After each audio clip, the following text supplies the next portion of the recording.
Hey trappers, Logan here today. It's a Sunday, rainy, got some fall-like weather. Anyways, I did a video here a little while back called Common Mistakes for New Trappers. I don't know how well you guys can see that, I'm just using my phone. Alright, so anyways, in that video, I said a Duke 1.5 is my favorite trap just because it's so universal. I mean, obviously, it's, you know, it's just the in-betweener, okay? The one that you can use for about anything. Alright, so in that video, I didn't elaborate on a couple important things. First off, I said something about pan tension, okay? You need to have the pan tension set correctly if you're going to catch with it. Second thing, trigger hair set, okay? And a lot of you guys know what this is, but this stuff means, but some new trappers may not. So anyways, I'll kind of elaborate with you on those two things. First thing, here's the pan tension. See, this is an older 1.5. Okay, see how this pan barely wants to move? It's really stiff. Needs clean, first off. Okay, so that needs to happen. And secondly, I messed up the threads a little one night trying to get it. It's the only one I couldn't get, but it's an old used one. But if something steps on this with that like that, it's going to have to be pretty heavy, first off. And secondly, this still may not snap when you want it to when it puts pressure down on the trap. It may literally get a planet's foot, start to pull back. So anyways, on that, that is an example of what you probably do not want to run on your trap line. Okay, that pan tension is important. Here's another one that I did get the other night. Actually, I have to probably set this one last season. Alright, here's another 1.5. See how that just, no debris in there. This loose, pan just goes like that. Snaps off easy, doesn't take much weight. As soon as they put their foot down on that, it's going to snap off immediately. Also, these are my favorite. These are the double jaw ones. You see this? Okay, guys, I told a bunch of guys to go get 1.5s. Well, I didn't tell them to, but I told them I like them. And I didn't explain that the double jaw are better, in my opinion. But there's nothing wrong with the single jaw. Those are what people have used for years. The main thing with those is you're going to get more chew outs, especially if you don't get a deep catch. Okay, and I'm going to explain that real quick. Alright, so when a coon gets caught in a trap, it yanks around each way a little bit, does a circle, whatever, and then when it figures out, hey, I'm stuck, it's going to look down at the trap and try to figure out what's going on. Well, it's going to see in these single ones here, it's going to see its paw on the other side and just that thin piece of steel there in between. So it's going to chew its foot off. Not all the time. Several times it will though. Alright, so they made these new double jaws and I love these. And that little extra right there makes a huge difference. Okay? I've had 0 chew outs since that's happened. I've had 1 attempted. And I've caught more coon using these double jaws than I ever did the single. But that doesn't mean anything. The single jaws are just fine as long as you adjust the pan tension and trigger hair set it. And I'll show you how to trigger hair set here in just a moment. Okay, bear with me.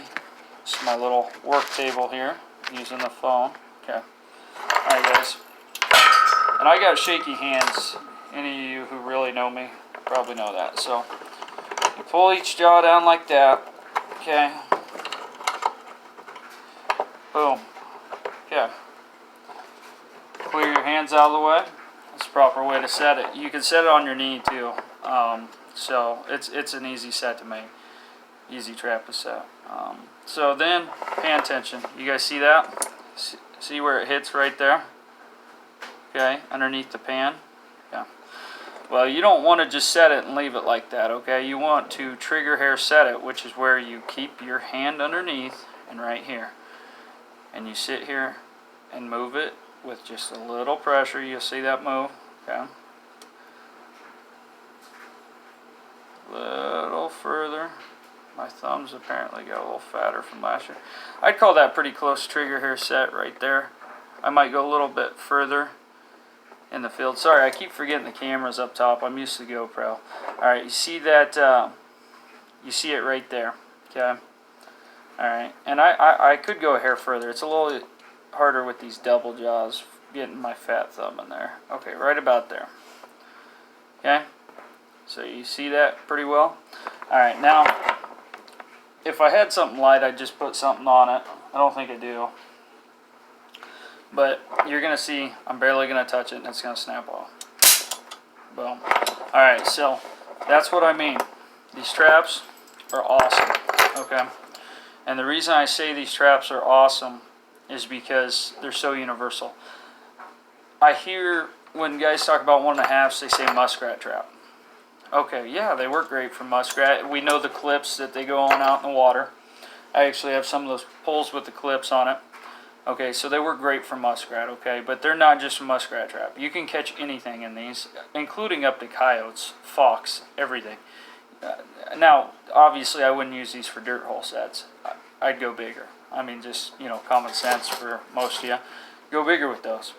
But these will work awesome for blind sets on trails, pocket sets, and and muskrat out and culvert sets. I mean, these work great. These will catch anything. I've caught skunk, possum, coon, mink, muskrat. Let me go further. A fox. Caught my first fox last year in one of these. Not the double jaw, but I can't remember. But anyways, got a fox. I bet you could get a bobcat and a coyote, and you don't even have to bed these, okay, guys? You don't. Like on those blind trails for coon, if you're setting for coon or whatever, you can just, what I do is I find a pinch point on the trail where it narrows down, okay, so I can predict where their foot's going to be. And I set that right in that pinch point, okay? And then I stake off the side of the trail. I mentioned that in that common mistake for new trappers. That's not a mistake, that's just my preference. I'll put a rebar stake in off the side, keep my catch circle on the side. Pinch point, pan tension, since we discussed it, and trigger hair set, okay? Those are what I wanted to cover today. And this trap is like, I'm going to label probably this video, it's like having four-wheel drive on your trap line if you're running for a mixed line. If you're trying to catch a little bit of everything, you need to have some 1.5s, okay? If you don't, that's fine. Some guys prefer long springs. I just love the trap, okay? I think they're great. They're cheap, too. They're cheap. You can buy a dozen of these for, I don't know, 80 bucks, 90 bucks on deals. Maybe even cheaper. I can't remember the convention prices because I didn't have to buy any this year. I think I got 3 dozen of them. And you guys will see this season, I'm going to catch a lot of fur in these. Now, with that being said, that doesn't mean I love my DPs and my 220s as well. Okay, guys? I mean, they're just awesome. Today, I'm going to show you a top secret thing, okay? I mean, this is crazy. I can't believe I'm even saying this, okay? Alright, I got me a bucket here. This is my top secret. I mean, key in on this because this is my top secret coon bait for my DPs. Alright, yeah, I know. Crazy, huh? Let me see if I can pop this lid. Alright, here we go. Look at this, guys. Yep. It's cat food. Okay. Alright. Anyways, I use kit and caboodle. Alright, the reason I use kit and caboodle is simple. The wife and I always bought it, and I tried an experiment with it, and I had a lot of success. A lot more success with the kit and caboodle. It's a trio of flavors. I think it's like fish. I don't know. It's got 3 flavors. Anyways, it's my top DP bait. I filled the trigger, as I've mentioned before. I sprinkle some on the trail. Okay, not much, just a little in front of the trail. I set the DP off the side. All right. So I've caught coon with that. Caught skunk. I've caught possum. I had a red fox.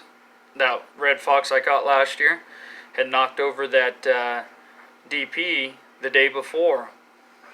he couldn't get his paw in there, and he ate the kit and caboodle that was on the ground.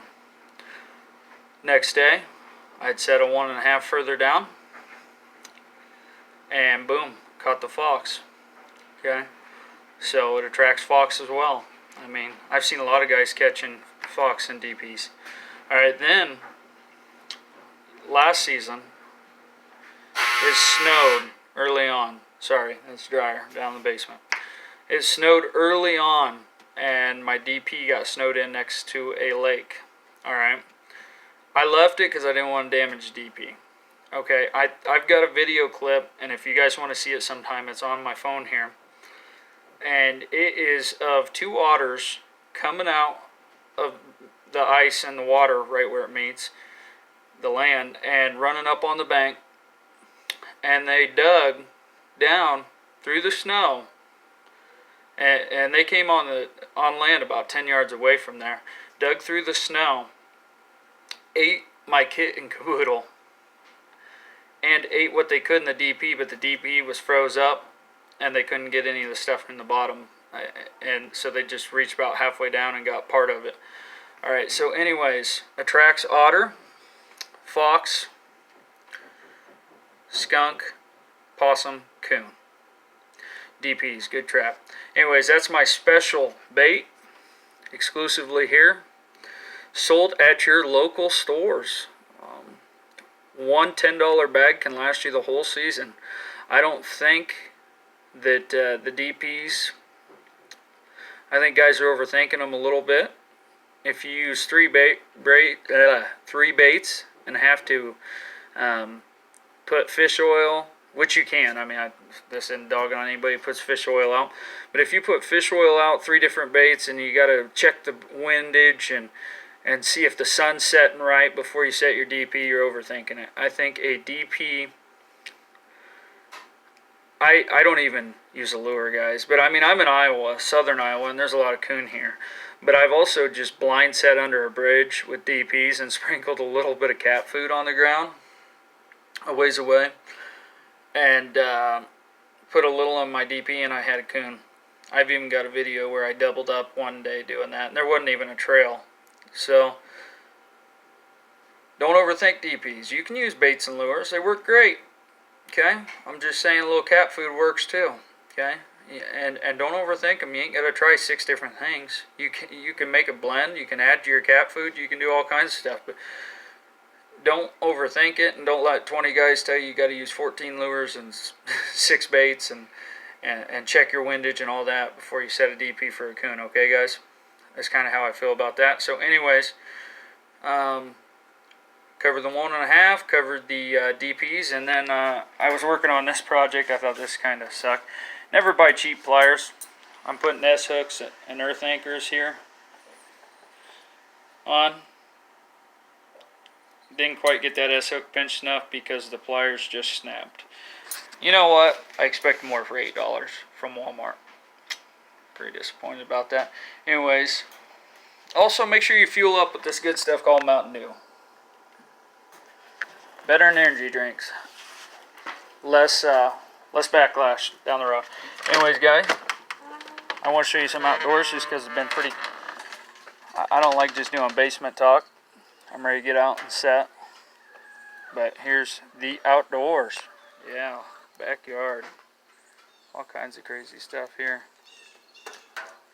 Nice rainy morning in southern Iowa, huh? Crazy. And I'll show you the shop a little bit.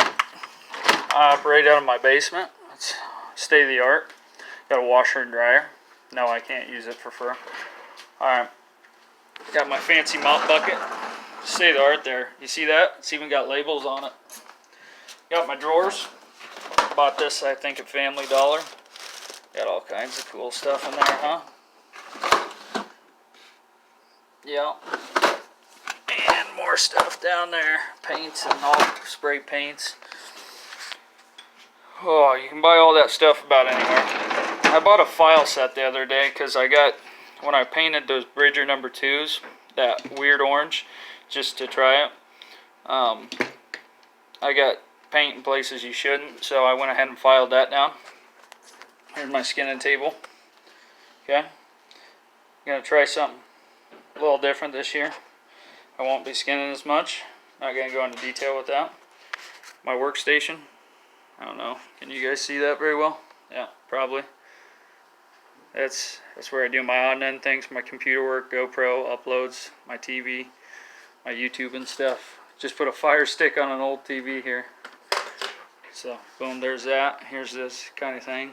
I got my board over there with stuff I gotta buy, information. Alright, all my traps and stuff are down there. You'll see some new used traps I bought. Oh, bunch of cool stuff there. Keep them buckets. Got some boxes. I don't know if you guys can see all that very well. Fancy trash can.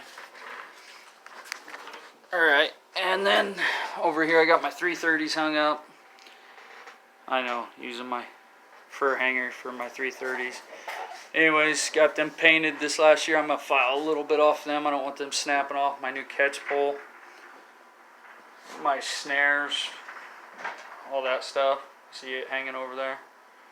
Muskrat stretchers I got from Deaver to use to stabilize my 220s when I run out of stabilizers.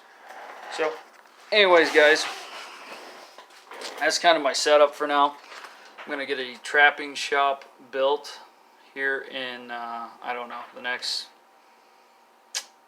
probably this spring I'm hoping for. So, anyways, guys, have a good day.